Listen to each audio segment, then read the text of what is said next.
天氣是熱到無吹冷氣就會心肝火倒。這屏東縣所收25個消防隊要吹冷氣，就要用假金卡。若是內底熱度用了，就要家己開錢。縣府煞是回應講，這是為着要鼓勵省電。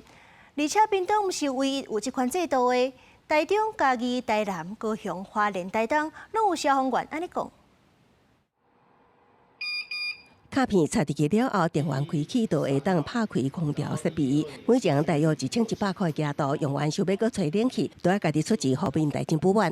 如果說今天的冷氣費用超過了，你們有需要自掏腰包嗎？昨天主計處處長也說不需要，那怎麼一樣是公務人員會有這樣雙標的規定？我覺得對於打火弟兄來說，這個真的是非常的心寒。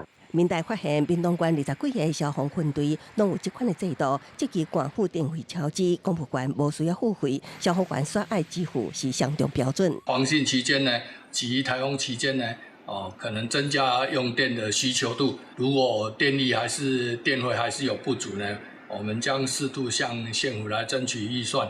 縣府回應各分隊用電狀況無同，卡片的用意是鼓勵節約，只是消防員防限制使用電器的狀況未少。高雄、台南、嘉義、台中、花蓮、台東攏有消防員反映這款的狀況，毋是管制冷氣使用時間，就是斷電，也是大家平分超額的電費。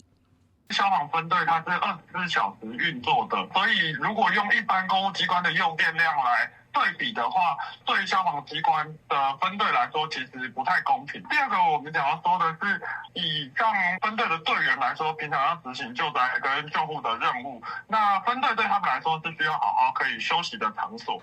對此，消防署回應支持合理節能，也毋過活勤人員24點鐘輪值備勤，高溫期間適當使用冷氣空調，就最佳休困的空間，關係安全休困、救災救護戰略。各地消防機關推動節能，要以無影響基本生活等情況為前提，會進一步了解實際需求，也無應該將成本轉予基層。